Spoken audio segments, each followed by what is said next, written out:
अपनी बेटी को कैसे सबक सिखाया। मनोहर बाबू एक रईस किसान थे। मनोहर बाबू की खेती बाड़ी का बहुत अच्छा काम था और उसी की फसल बेचकर तीनों बेटों को पढ़ाया और उनकी शादी भी की थी। धीरे धीरे तीनों बेटे अपने पैर पर खड़े होने लगे। तीनों बेटे भी मनोहर बाबू का खूब सम्मान करते। उन्होंने अपनी कमाई से एक बड़ा सा घर बनवाया था। सभी बच्चे अपनी जिम्मेदारी बखूबी समझने लगे, लेकिन समय के साथ मनोहर जी से अब खेतों में काम नहीं हो पाता था। उनकी पत्नी उर्मिला जी की उम्र लगभग 65 वर्ष होने को आई थी। उनके घुटनों में हमेशा बहुत दर्द रहता था। अब घर के कामों में बहुओं का नहीं हाथ बटा पाती थी, जिससे घर में हमेशा छोटी छोटी बातों को लेकर झगड़ा होने लगा। कभी बच्चे को लेकर तो कभी रोटी बनाने को लेकर हमेशा लड़ाई होती रहती। एक दिन गुस्से में बड़ी बहू बोली, माँ आज मैं रोटी नहीं बनाऊंगी, रोज दिन में मैं ही बनाती हूँ, मुझे भी गर्मी लगती है, आखिर मैं भी तो इंसान हूँ। उर्मिला जी कुछ भी नहीं बोली। अब वो मंजली बहू के कमरे में गई। बहू आज तुम रोटी बना लो। मैं क्यों बनाऊं? मेरा बच्चा अभी बहुत छोटा है, मैं कोई रोटी नहीं बना सकती और ना ही मैं इसे छोड़कर जा सकती हूँ। वैसे भी खाने वालों की संख्या भाभी के परिवार में ज्यादा है। उर्मिला जी कुछ भी नहीं बोल पाई। अब वो छोटी बहू के कमरे में गई। बहू आज रोटी तुम बना लोगी क्या? कुछ देर सोचने के बाद छोटी बहू बोली, मैं क्यों इतने लोगों का खाना बनाऊं, मुझसे नहीं बनेगा, सॉरी मम्मी जी। अब उर्मिला जी मन ही मन सोचने लगी कि मैं इन बहुओं को कैसे समझाऊं, ऐसे पूरा परिवार बिखर जाएगा। यही सब सोचकर सबके लिए खुद रोटियां सेकी। अब इनका ये रोज का नाटक हो गया था। तीनों बेटों ने मिलकर अलग अलग रहने का फैसला कर लिया। तीनों आपस में अपना कमरा और रसोई सब अलग कर लिए। किसी ने एक बार भी मुझसे पूछना जरूरी नहीं समझा कि आप क्या चाहते हैं। अब बचे हम दोनों पति पत्नी। बड़ा बेटा बोला, मम्मी पापा को कौन रखेगा?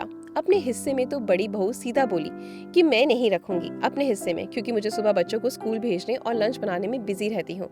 उसे पढ़ाना लिखाना और भी बहुत सारे काम होते हैं। मुझे इतने लोगों का खाना पीना नहीं बनेगा।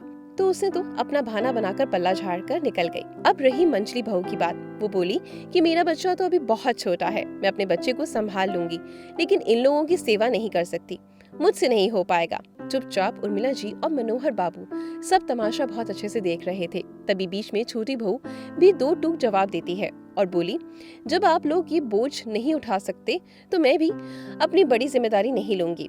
मुझे तो आए दिन मायके जाना होता है, तो कभी किट्टी पार्टी में मैं ये सर दर्द नहीं पा सकती। छोटा बेटा बोला, माँ तो अभी सही सलामत है, वे अपना ख्याल अपना खाना खुद बना ही लेंगी। बड़ा बेटा भी अपने छोटे भाई का समर्थन करते हुए बोला, वैसे दो लोगों का खाना बनाना कोई बड़ी बात नहीं। और वहाँ से सभी अपने कमरे में चले गए। ये दोनों पति पत्नी भी आंखों में आंसू लिए अपने कमरे में जा रहे थे कि मछली बहू बोली, मम्मी जी आज से ये कमरा मेरा है, आप अपना सामान ऊपर वाले कमरे में ले जाइए। इस पर मनोहर जी बोले, लेकिन बहू हम लोगों को बार बार सीढ़ी चढ़ने और उतरने में बहुत परेशानी होगी। वैसे उर्मिला जी के घुटनों में दर्द भी है। बहू बोली, पापा जी मैं कुछ नहीं जानती, पापा जी आपको नीचे आने की कोई जरूरत नहीं। तभी छोटा वाला बोला, हाँ पापा ऊपर बाथरूम की व्यवस्था तो है ही और टहलने के लिए आपको आसानी भी होगी। बेटा ऊपर कितनी गर्मी होती है इसका अंदाजा भी है तुम्हें, तुमको ऊपर से पंखा भी नहीं है। बड़ा बेटा स्टैंड फैन लेकर आया, ये लीजिए आपकी समस्या का समाधान। धीरे धीरे उर्मिला जी सीढ़ी चढ़ने लगी। मनोहर बाबू उनका हाथ पकड़कर ऊपर ले जा रहे थे। उर्मिला जी जब जब उस कमरे को गेट खोलती उसमें धूल और कीड़े मकोड़े सब थे। वे रूम कब से बंद पड़ा था, साइज में भी बहुत छोटा था। उस कमरे में जाते उर्मिला जी फूट फूट कर रोने लगी। क्या इसी दिन के लिए इतनी मेहनत से घर बनाया था हमने? दोनों दंपत्ति मिलकर उस रूम की साफ सफाई की और सारी व्यवस्था करी। मनोहर जी बोले, जानती है उर्मिला हम दोनों पुराने हो चुके हैं। जैसे पुराने सामान को लोग स्टोर रूम में रख देते हैं, वैसे ही हम दोनों को यहाँ भेज दिया ताकि हम लोग नीचे ही नहीं जाएं। उर्मिला जी लंबी सांस लेते हुए बोली, इस घर को हमने कितने अरमानों से बनाया था, अब उस घर पर मेरा कोई अधिकार नहीं। अब इस घर में तीनों बहुओं का राज चलता है। दोनों लोग मिलकर रात का खाना बनाने लगे और खाकर आराम करने लगे। मन ही मन उर्मिला जी अपने बेटे का इंतजार कर रही थी। एक बार सोने से पहले देखने जरूर आएगा, लेकिन कोई भी झांकने तक नहीं आया। मनोहर जी भी उर्मिला जी की मन स्थिति को समझ रहे थे। वे बोले, उर्मिला अब तो सो जाओ। नीचे सन्नाटा छा गया था। उर्मिला जी अपने आंसू पोंछते हुए बोली, कैसा कलयुग आ चुका है कि बच्चे माता पिता को बोझ समझने लगे हैं। याद है उर्मिला हमने अपने बच्चों को कैसे पाला था? हम दोनों ने कभी अपने लिए महंगे कपड़े नहीं लिए और ना ही कुछ महंगी चीजें खाई। थोड़ा बहुत जो भी रुपया आते हमने बच्चों के लिए सोचा। कहीं मेरा बेटा किसी से कमजोर ना लगे। एक अच्छी मिठाई खाने में 10 बार सोचते थे, ये मेरे बच्चे खाएंगे। हमेशा यही कहकर अपने मन को मना लेते थे कि एक बार बच्चे पढ़ लिख कर अपने पैरों पर खड़े हो जाएं, फिर पूरी जिंदगी ऐश से कटेगी। जब से चूल्हा चौका अलग हुआ था, तब से तीनों बेटों की आपस में खूब पट रही थी। कभी छोटी बहू की सब्जी बनाती, तो कभी बड़ी बहू राजमा, तो कभी मझली बहू नया कुछ बनाती। तीनों आपस में मिल बांट कर खाती, लेकिन इस बूढ़ा बुढ़िया को कोई कुछ नहीं देता। जब भी नीचे कुछ बनता तो ऊपर अच्छी तरह से खुशबू आती। मनोहर जी बोले, आज नीचे से बहुत अच्छी खुशबू आ रही है, लग रहा है कुछ अच्छी चीज बन रही है। तभी उर्मिला जी बोली, ऐसे तो कुछ लाकर देती नहीं, आज मैं किसी तरह नीचे जाकर मांग कर लेकर आऊंगी। मनोहर जी बोली, उर्मिला नहीं जाना, कहीं नहीं। नहीं नहीं, मेरे बहू बेटे से मांगूंगी तो वो मुझे जरूर देंगे। धीरे धीरे सीढ़ियों से नीचे उतरे और एक हाथ में कटोरा लेकर, बहू क्या बनाया है, थोड़ा सा तुम मुझे दे दोगी, तुम्हारे पापा जी के लिए, और मैं भी खा लूंगी। माँ जी खत्म हो गया। तभी उसके बेटे रोहन ने बोला, नहीं दादी, अभी है थोड़ा सा। उसको चुप कराते हुए बोली, अरे वो तुम्हारे पापा खाएंगे, थोड़ा सा ही बचा है। अपमान का घूंट पीकर धीरे धीरे वो फिर से ऊपर आ गई। अपने कमरे में बुदबुदाने लगी, मुझसे बहुत बड़ी भूल हो गई जी, मुझे जाना ही नहीं चाहिए था। मैं भी कितनी पागल हूँ, आप सही कह रहे थे। मनोहर जी बोले, कोई बात नहीं, आज शाम को मैं बाजार से पनीर लाऊंगा, फिर तुम अपने हाथों से बना लेना और हम दोनों आराम से बैठकर खाएंगे। और वैसे भी तुम्हारे हाथों में तो जादू है।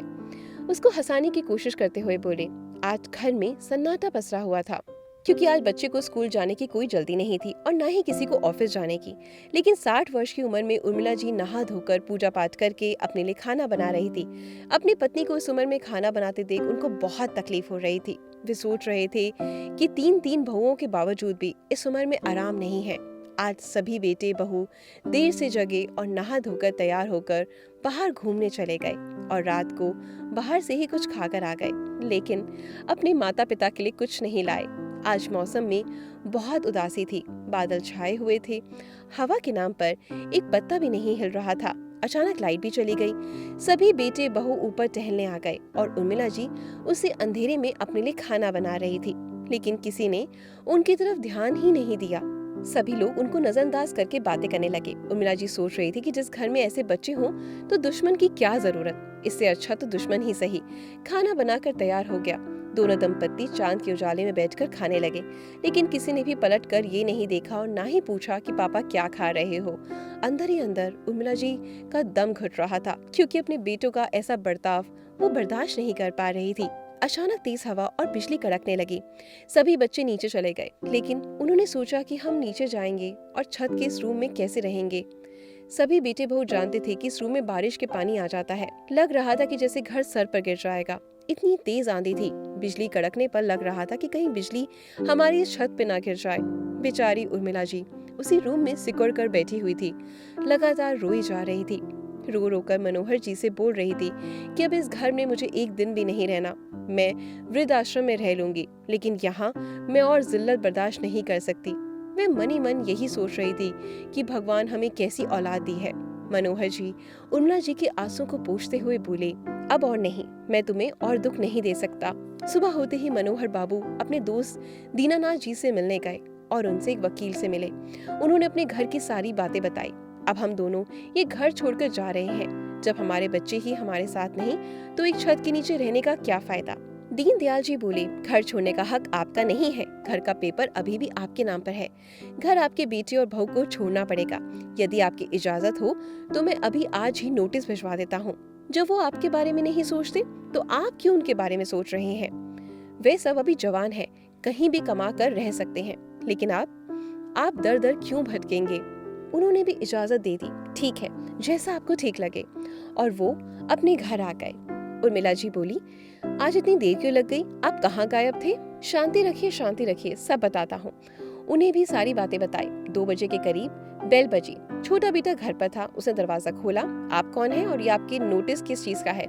खोलकर देखने लगा। उसने पेपर पढ़ा और जोर जोर से चिल्लाने लगा, पापा पापा, ये क्या तरीका है। सभी बहुएं दौड़ती हुई आ गई। जी धीरे धीरे अपनी पत्नी के साथ मनोहर लाल जी सीढ़ियों से नीचे उतरे और बोले, सभी को आने दो, फिर मैं बताऊंगा। बड़ी और मंझली बहू अपने पति को फोन करके बुला ले आई। सभी लोग इकट्ठा हो गए। बोले, हाँ मैंने ही नोटिस दिया है। तभी बड़ा बेटा बोला, क्यों पापा, आपने अपने बेटे के साथ ऐसा कैसे कर सकते हैं? आखिर हम लोग आपके बेटे हैं। इस बात पर मनोहर जी बोले, बेटा, क्या हम तुम्हारे माता पिता नहीं? क्या तुम्हारा हमारे प्रति कोई जिम्मेदारी नहीं? बेटा, हम लोग बुढ़े हो गए हैं, इसका मतलब ये नहीं कि हमारी सारी इच्छाएं खत्म हो गई हैं। तुम लोग हर संडे को बाहर जाकर होटल में खाना खा लेते हो, कभी भूल से भी हमारी याद आती है? वे कैसे आएगी बेटा? हम लोग बुढ़े जो हैं, तुम लोग हमें अपने ही घर से बेदखल कर दिया। उस रात की इतनी तेज बारिश आई, तुम लोगों ने किसी ने भी झांकने नहीं आया कि बुढ़े माता पिता कैसे रात गुजारेंगे। क्या सारा फर्ज हम सिर्फ माँ बाप का ही होता है, बच्चों का कोई फर्ज नहीं? बेटा, हम तुम्हें 15 दिनों का टाइम दे रहे हैं और इतने दिन में अपने लिए कोई भी घर ढूंढ लो, क्योंकि ये घर अब भी मेरा है। सभी कमरे किराए पर दे दूंगा, जिससे हमारी खाने पीने की छोटी मोटी जरूरत पूरी हो जाएगी और किराएदार हमारा ध्यान भी रखेंगे। यही सब सुनकर तीनों बेटे अपनी भूल के लिए माफी मांगने लगे, लेकिन उन्होंने मना कर दिया और कहा कि अब मेरा स्वाभिमान भी ऊंचा रहेगा और ये मेरा आखिरी फैसला है जिस पर मैं अटल रहूंगा। दोस्तों, आपको क्या लगता है कि हर किसी माँ बाप को ऐसा ही कदम उठाना चाहिए या नहीं? अगर मैं अपनी राय दूं तो बिल्कुल सही किया, क्योंकि भगवान कृष्ण ने भी कहा है कि जो अन्याय को सहता है वो सबसे बड़ा गुनहगार होता है।